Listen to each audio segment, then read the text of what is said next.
क्या आप जानते हैं कि पेंसिल का पिछला हिस्सा काला क्यों होता है? या फिर क्या आपको पता है कि मछली के साथ दूध पीने से क्या होता है?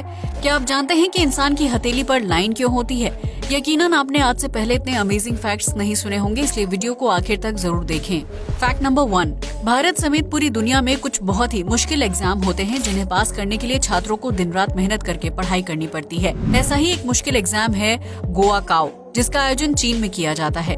ये दुनिया के सबसे मुश्किल एग्जाम में से एक है, जिसमें पास होने के लिए छात्र टोना टोटका करने से भी पीछे नहीं हटते हैं। दरअसल चीन में हर साल सैकड़ों बच्चे गाओ काओ एग्जाम की तैयारी करते हैं।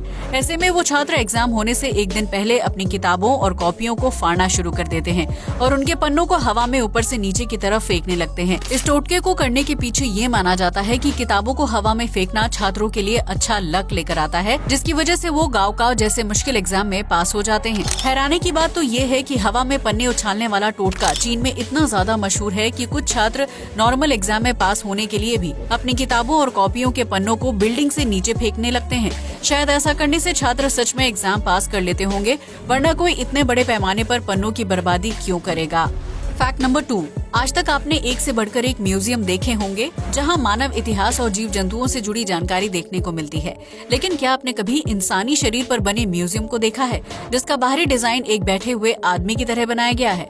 अगर नहीं तो ये अनोखा म्यूजियम देखने के लिए आपको नीदरलैंड जाना होगा, जहाँ कॉर्पस नाम का मानव शरीर संग्रहालय है। इस म्यूजियम के बाहरी हिस्से को एक आदमी के शरीर के रूप में बनाया गया है, जिसकी लंबाई 35 मीटर है। इस म्यूजियम की खासियत है कि आपको इसके अंदर प्रवेश करते ही ऐसा महसूस होगा कि आप किसी जीवित इंसान के शरीर के अंदर दाखिल हो चुके हैं, जहां हर एक रंग को बारीकी से देखा और समझा जा सकता है। कॉर्पस म्यूजियम को साल 2006 में बनाना शुरू किया गया था, जबकि इसे आम जनता के लिए साल 2008 में ओपन कर दिया गया था। इस अद्भुत म्यूजियम को बनाने में $27 मिलियन का खर्च आया था, जो 7 मंजिला एक ऊंची इमारत या यूं कहे कि इंसानी शरीर है। इस म्यूजियम में जाकर आप अपने मुंह और दांतों की सैर कर सकते हैं, जबकि नाक के अंदरूनी हिस्से को भी देख सकते हैं।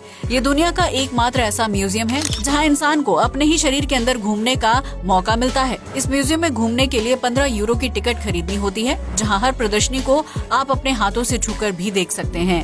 फैक्ट नंबर 3, अगर आपको ये लगता है कि पानी में रहने वाला कोई भी जीव डूबकर नहीं मर सकता है, तो ये आपकी गलतफहमी है, क्योंकि समुद्र में रहने वाली जीवों को जिंदा रहने के लिए ऑक्सीजन की जरूरत होती है, जो उन्हें पानी और हवा से मिलती है। ऐसे में अगर शार्क जैसा बड़ा जलीय जीव पानी में लगातार नहीं तैरता है, तो उसकी पानी में डूबने की वजह से मौत हो सकती है। दरअसल शार्क के पास विशाल फेफड़े नहीं होते हैं, जिसकी वजह से उसे ऑक्सीजन प्राप्त करने के लिए पानी में लगातार तैरते रहना पड़ता है। ऐसा करने से उसके गिल्स तक पानी पहुँचता रहता है, जिसमें ऑक्सीजन की एक निश्चित मात्रा होती है। वहीं जब कभी शार्क को ज्यादा ऑक्सीजन की जरूरत होती है, तो वो पानी की सतह पर आकर हवा से ऑक्सीजन लेने की कोशिश करती है। ऐसे में अगर शार्क ज्यादा देर तक पानी में ठहर जाए और तैरना बंद कर दे, तो दम घुटने की वजह से उसकी मौत हो जाएगी। आपको ये जानकर हैरानी होगी कि शार्क जागने के अलावा सोते समय भी पानी में धीमी गति से तैरती रहती है, जिसकी वजह से वो लंबे समय तक जीवित रह पाती है। ऐसे में ये कहा जा सकता है कि पानी में रहने वाली शार्क उसी में डूबकर मर भी सकती है, जिसकी वजह से वो लगातार गतिविधि करती रहती है। फैक्ट नंबर 4, दुनिया में लोग जितने उत्साह के साथ शादी करते हैं, उतनी ही तेजी से तलाक भी ले लेते हैं। खास तौर से दुनिया के आधुनिक समय में लोग शादी करने और तलाक लेने में बिल्कुल भी देरी नहीं करते हैं। हालांकि उन्हें तलाक लेने के लिए बहुत लंबी कानूनी प्रक्रिया से गुजरना पड़ता है, लेकिन आपको ये जानकर हैरानी होगी कि मलेशिया में तलाक लेने के लिए बहुत ही आसान प्रक्रिया बनाई गई है, जिसकी वजह से इस देश में शादी के मुकाबले तलाक ज्यादा तेजी के साथ हो जाते हैं। दरअसल मलेशिया में कपल सिर्फ एक मैसेज करके तलाक के लिए अर्जी दे सकता है, जिसके बाद उनकी अर्जी पर सुनवाई की जाती है और फिर कपल को तलाक दे दिया जाता है। इस देश में कोई भी व्यक्ति अपने पार्टनर से मजाक या गुस्से में मैसेज पर तलाक शब्द का इस्तेमाल नहीं कर सकता है, क्योंकि ऐसा करने पर उन दोनों का रिश्ता बिगड़ जाता है और फिर चुटकियों में तलाक हो जाता है।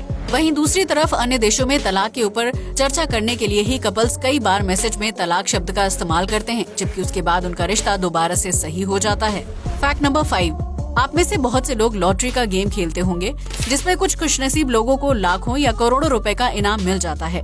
आमतौर पर जब किसी देश में कोई व्यक्ति लॉटरी जीत जाता है, तो उसे सरकार को लॉटरी की रकम में से थोड़े पैसे टैक्स के रूप में देने होते हैं और उसके बाद उसे पूरी रकम दे दी जाती है, या फिर लॉटरी जीतने वाला व्यक्ति पूरे साल में 3 अलग अलग किश्तों में उस कीमत को वसूल कर सकता है। लेकिन कनाडा में अगर कोई व्यक्ति लॉटरी जीत जाता है, तो उसे इतनी आसानी से जीत की रकम नहीं दी जाती है।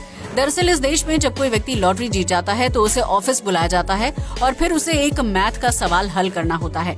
उस सवाल को हल करने के लिए किसी कैलकुलेटर का इस्तेमाल करना सख्त मना होता है, जिसकी वजह से इंसान को अपने दिमाग का इस्तेमाल करके मैथ के सवाल को हल करना होता है। अगर वह व्यक्ति सवाल हल कर लेता है तो उसे लॉटरी की रकम दे दी जाती है। वहीं अगर कोई व्यक्ति मैथ के सवाल को हल करने में सफल नहीं हो पाता है तो उसकी लॉटरी टिकट को कैंसिल कर दिया जाता है और उसे कोई पैसा नहीं मिलता है। कनाडा में लॉटरी खेलने वाले लोगों को मैथ का सवाल हल करना अनिवार्य है, जिससे उनके दिमाग की क्षमता का टेस्ट किया जाता है। हालांकि ये सवाल काफी आसान होता है, लेकिन कई बार लोग उसका जवाब देने से चूक जाते हैं और उनके हाथ से जीती हुई लॉटरी की रकम निकल जाती है। ये तो वही बात हो गई, हाथ तो आया लेकिन मुंह नहीं लगा। फैक्ट नंबर 6, अगर आप शहर में रहते हैं तो यकीनन आपको हर दूसरे या तीसरे दिन सिर में दर्द की समस्या रहती होगी। कई बार ये परेशानी इस हद तक बढ़ जाती है कि उससे राहत पाने के लिए लोगों को दवाई खाने की जरूरत पड़ती है, जबकि कुछ मामलों में सिर का दर्द गंभीर समस्या की वजह बन जाता है। लेकिन आपको ये जानकर हैरानी होगी कि दुनिया की कुल आबादी में से लगभग 5% लोग ऐसे हैं जिन्हें आज तक कभी भी सिर दर्द नहीं हुआ है। यानी दुनिया की 5% आबादी को ये पता ही नहीं है कि सिर का दर्द क्या होता है और उसकी वजह से इंसान को कैसा महसूस होता है। इस 5% आबादी में गांव और कस्बों में रहने वाले लोग शामिल हैं, जो हमेशा शांत और प्राकृतिक वातावरण में रहते हैं और ऑक्सीजन के रूप में शुद्ध हवा लेते हैं। ऐसे में ये शुद्ध ऑक्सीजन उनके दिमाग में पहुंचकर उसे स्वस्थ रखने का काम करती है, जबकि इससे दिमाग की कार्य क्षमता भी बढ़ती है। वहीं दूसरी तरफ शहरों में रहने वाले लोगों को दिन भर शोर शराबे और प्रदूषण का सामना करना पड़ता है, जबकि काम के अत्यधिक प्रेशर की वजह से उनके सिर में तेज दर्द होने लगता है। ऐसे में अगर आपको भी सिर का दर्द होता है तो आपको तुरंत किसी शांत जगह पर शिफ्ट हो जाना चाहिए। फैक्ट नंबर 7, आज के आधुनिक दौर में सड़कों पर गाड़ियों की संख्या तेजी से बढ़ती जा रही है, जिसकी वजह से ट्रैफिक जाम एक बहुत ही आम समस्या बन गई है। इस समस्या से बचने के लिए विभिन्न देशों में अंडरपास और फ्लाईओवर बनाए जाते हैं, जिनमें आमतौर पर कोई रेड लाइट नहीं होती है और उसकी वजह से कई बार भयानक सड़क दुर्घटना हो जाती है। लेकिन ऑस्ट्रेलिया में अंडरपास में अनोखी रेड लाइट बनाई गई है, जिसमें पानी के जरिए वाहनों को रुकने का साइन दिया जाता है। दरअसल ऑस्ट्रेलिया में जब कभी अंडरपास में कोई दिक्कत आ जाती है या फिर ट्रैफिक बढ़ जाता है तो उसके दोनों बाहरी हिस्सों पर ऊपर से पानी की धारा बहने लगती है। इस पानी के ऊपर रेड कलर से बड़े बड़े शब्दों में स्टॉप लिखा जाता है, जिससे अंडरपास के अंदर जा रही गाड़ियां बाहर ही रुक जाती हैं। अंडरपास के बाहर ये स्टॉप का साइन तब तक बना रहता है जब तक अंदर की समस्या हल नहीं हो जाती है।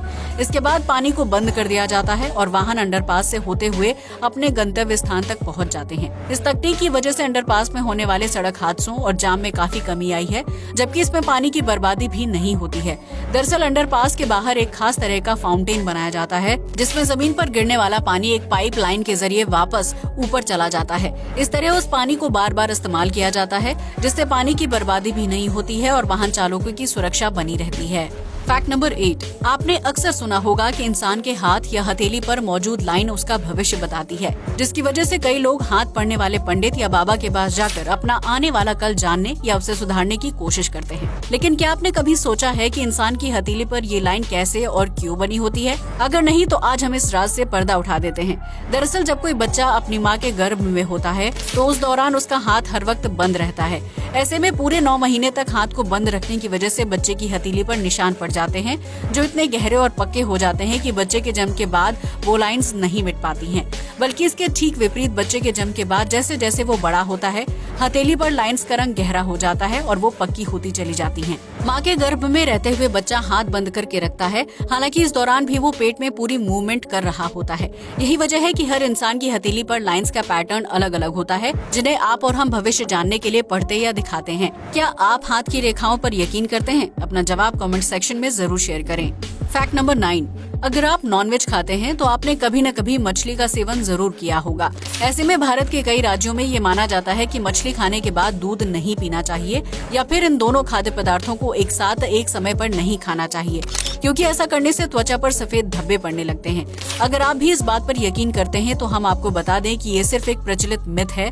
दरअसल मछली के साथ दूध पीने या मछली खाने के बाद दूध पीने से त्वचा पर कोई दाग धब्बे नहीं पड़ते हैं, बल्कि ये चीज सिर्फ इसलिए बोली जाती है ताकि नॉनवेज और वेज खाद्य पदार्थों को एक साथ ना खाया जाए। वहीं अगर त्वचा पर पड़ने वाले सफेद धब्बों की बात करें तो ये प्रॉब्लम तब होती है जब शरीर में मेलानिन पिगमेंट वाली जगह को नुकसान पहुंचने लगता है। उस स्थिति में त्वचा का रंग प्रभावित होने लगता है और उसके परिणाम स्वरूप सफेद धब्बे उभरने लगते हैं। आपको बता दें कि पश्चिम बंगाल समेत दुनिया के विभिन्न देशों में ऐसी डिशेस बनाई और खाई जाती हैं जिनमें दूध और मछली का इस्तेमाल एक साथ किया जाता है। फैक्ट नंबर 10, आपने भी अपने बचपन में पेंसिल का इस्तेमाल जरूर किया होगा, जिसका पिछला हिस्सा या यूं कहें कि टिप हमेशा कुछ अलग होती है। ऐसे में क्या आपने कभी सोचा है कि पेंसिल का टिप गहरे काले या अन्य रंग का क्यों होता है? अगर नहीं तो हम आपको बता दें कि ये गहरा रंग पेंसिल के ब्रांड को अलग पहचान देने का काम करता है। जैसे लाल रंग की पेंसिल के ऊपर काले रंग का टिप होता है, जो नटराज ब्रांड पेंसिल की पहचान है। ठीक इसी तरह ग्रे रंग की पेंसिल का टिप गहरे ग्रे रंग का होता है, जो अप्सरा ब्रांड की पहचान है। इस तरह पेंसिल बनाने वाली कंपनियां टिप को गहरे रंग का बनाकर मार्केट में अपनी अलग पहचान बनाने की कोशिश करती हैं, जिससे उनकी बिक्री बढ़ती है। इसके अलावा पेंसिल के टिप को अलग रंग से बनाने के पीछे मार्केटिंग वजह भी छिपी हुई होती है, क्योंकि बच्चों को ऐसा लगता है कि उस रंग तक पहुंचने के बाद पेंसिल खत्म हो जाती है। ऐसे में वो पेंसिल को टिप के गहरे पार्ट तक इस्तेमाल करते हैं और फिर नई पेंसिल खरीद कर ले जाते हैं, जबकि टिप के बाद भी पेंसिल से लिखा जा सकता है। ऐसे में गहरे टिप की वजह से कंपनी की पेंसिल की बिक्री ज्यादा होती है, जिससे उन्हें सालाना एक छोटे से टिप से लाखों रुपए का फायदा कमाने का मौका मिल जाता है। आज के लिए बस इतना ही। जय हिंद दोस्तों।